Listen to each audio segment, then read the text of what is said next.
Oke lah biawaknya, sejam lagi udah mau buka puasa dan gua tadi ya barusan ngegame ya karena gua tiduran tadi jadi bangunnya waktu asar. Sedih juga sih ya. Puasa kok dipakai cuma buat tidur-tiduran. Kayak siapa gitu. Jadi sini gue ingin ngebahas atau review episode 3 dari Higewo Soru dan mungkin banyak dari teman-teman yang sudah pernah nonton. Makanya gue reviewnya tuh telat-telatan dikit supaya nggak spoiler banget. Tapi kalau kalian tim batch ya udah ya, bukan salah gue gitu. Dan seperti biasa banyak sekali keramaian terjadi di grup. Entah ada yang bilang sakit dada lah, sakit titit lah, ada yang nge-share wibu ngamok lah, ada yang ngejaga senyuman sayu dan lain-lain. Intinya episode 3 ini tuh menurut gua cukup menarik buat dibahas ya, karena akan mendapatkan rasa iba yang tinggi terhadap Sayu. Dan di sini pola pikir Sayu tuh bener-bener udah dewasa banget ya. Gak mungkin orang baik sama lo kalau nggak minta sesuatu yang menguntungin. Jadi itu adalah pola pikir yang harusnya dipikirin oleh semua orang ya, tanpa terkecuali lagi-lagi dari mereka yang open minded gitu ya, anak-anak Twitter. Oh iya, kebetulan video yang gue putar adalah alur cerita anime Higewo Soru episode 1-3. Bisa teman-teman tonton di channel Arts Anime, dan link channel Arts Anime bisa ditemukan di channel unggulan di channel ini juga gitu ya. Jadi teman-teman bisa mampir ke sana dan bisa bantu gue untuk mendukung tuh channel supaya lebih ramai gitu. Oke lah ya, seputar Higewo Soru yang paling gue gregetin tuh satu doang sih. Ternyata si Sayu tuh cemburu gitu. Bisa dilihat di adegan yang sebentar, gue masih ada gambarnya ya. Maklum, males ngedit gitu ya, dia adegan yang ya. Nah pokoknya dia ketemu sama ini cewek ya. Jadi nanti dia ketemu sama Yoshida bersama Yuzuha-san. Di situ dia di balik tiang, dia melihat kalau si Yoshida ini bareng cowok lain lagi, cewek lain gitu. Di situ si Sayu cemburu. Nah di sini gue penasaran kok bisa dia cemburu sama mbak-mbak atau tepatnya tante-tante gini kan, apalagi Yoshida tuh om-om. Ketahuan banget di sini Sayu tuh jatuh hati terhadap Yoshida. Oh iya dong, MC kita Yoshida ini bro, bukan kaleng-kaleng, bukan tukang tusbul gitu kan. Tapi kalau misalnya digodain Mbak Goto mah beda ceritanya kan. Ya kebetulan dia digodain sama yang lebih muda aja, makanya dia kagak melakukan penusbulan bersertifikat tinggi gitu. Ya, balik lagi kita ke animenya langsung gitu ya. Ya, gue melihat dari ini anime sih, hal yang paling gue sukai tentu saja itu adalah dari Yoshida-san itu sendiri. Pasti teman-teman juga merasa seperti gue juga. Yoshida ini bener-bener strong banget gitu imannya tentu saja ya. Atau dia tuh titiknya kecil atau apa, gue nggak ngerti juga. Tapi situ kelihatan banget kalau Yoshida ini dia nggak mau mantap-mantap sama cewek yang nggak dia cintai. Buset dah, ini kata-kata harem king di semua anime juga kayak gini bos. Kecuali Kyaru, nah kayak gitu kan. Cuma ya jadi kesannya di sini Yoshida itu karakter gue banget yang pasaran gitu kan. Karena gue ngelihat harem king pada umumnya ya juga gitu kan, pecundang, diajak yang enak-enak kagak mau, diajak yang enak-enak kagak mau gitu ya. Lu bisa menemukan anime model gini di banyak sekali judul anime harem gitu ya. Cuman yang bedanya di sini Yoshida-san itu bener-bener berpikiran sangat kritis gitu ya. Iya, Yoshida-san itu pemikiran tuh kritis karena gue tahu Yoshida tuh udah tua, udah tahu ditolak cewek, udah tahu susahnya hidup gitu kan. Jadi nggak gampang nangis, nggak gampang plongo aja gitu. Gue seneng aja lihat ini Mas Yoshida-san gitu. Sifatnya yang dewasa itu membuat nih anime punya tolak ukur yang bagus, karena nanti itu pemeran satunya adalah anak SMA. Dan ini emang anime nggak cocok juga untuk ditonton oleh para bocil kalau gue pikir-pikir secara dalam gitu. Soalnya pola pikir Mas Yoshida tuh udah terlalu dewasa banget ya. Bukan mikirin hal-hal yang dewasa, cuman lebih ke kalau dia tuh nggak peduli lagi dengan kenikmatan duniawi. Bisa kelihatan juga dia di awal episode 3 itu yang dimana dia diajak untuk bisnis perjalanan bisnis, dia tuh menolak, dia lebih milih untuk jagain Sayu.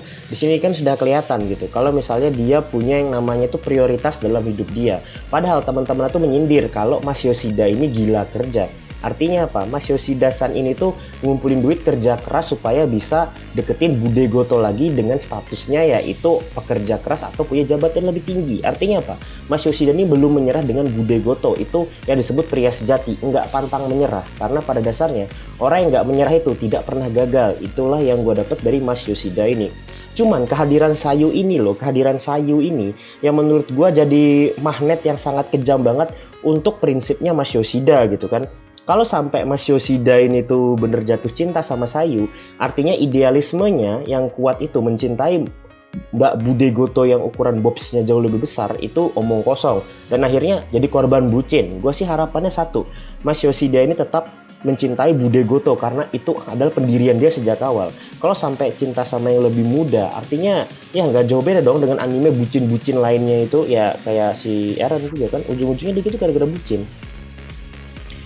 Oke lah, dan tadi bahas Mas Yoshida mulu ya. Gue tahu bentar lagi banyak orang yang pakai foto profilnya Mas Yoshida gitu kan. Cuma kita kembali lagi ke waifu legend kita ini, Neng Sayu gitu kan. Neng Sayu ini lagi-lagi berpikiran sempit ya. Sedari awal gue nonton anime ini dari episode 1 sampai episode 3, gue nggak akan bahas di manga ataupun novelnya. Gue merasa Neng Sayu ini berpikiran sempit banget. Makanya di awal episode tuh Mas Yoshida bilang, bukan gue yang baik tapi mereka yang jahat. Menurut gue dari situ udah ketahuan kalau misalnya Neng Sayu itu adalah cewek yang berpikiran sempit. Itu wajar-wajar aja. Pertama dia Joshi Kosei, anak SMA. Yang kedua itu dia tuh entah korban apa gitu dari keluarga dan harus rela menjual tubuhnya demi bertahan hidup. Menurut gue itu adalah sebuah pertimbangan yang sangat mahal banget untuk dia lakukan. Cuma pertimbangan yang dia lakukan itu yaitu menjadi kupu-kupu malam ya. Kita anggap kupu-kupu malam aja lah supaya lebih sehat gitu sebutannya. Nah, di sini dia tuh tidak berpikir panjang dulu. Kenapa dia tidak bekerja? Seperti yang disebutkan Mas Yoshida di awal. Kenapa lu nggak kerja sambilan aja gitu? Malah cari jalan instan. Di situ ketahuan banget kalau si Sayu ini berpikiran sempit itu terus berjalan sampai episode 3.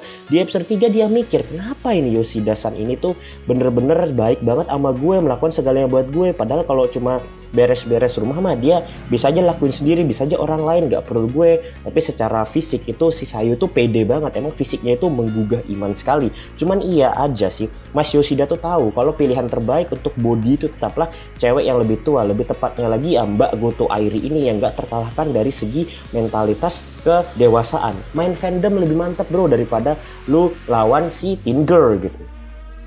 Oke lah ya, jadi menurut gua episode 3 kali ini itu bener-bener kerat banget sih. Menurut gua memang gitu, bener-bener kerat gitu.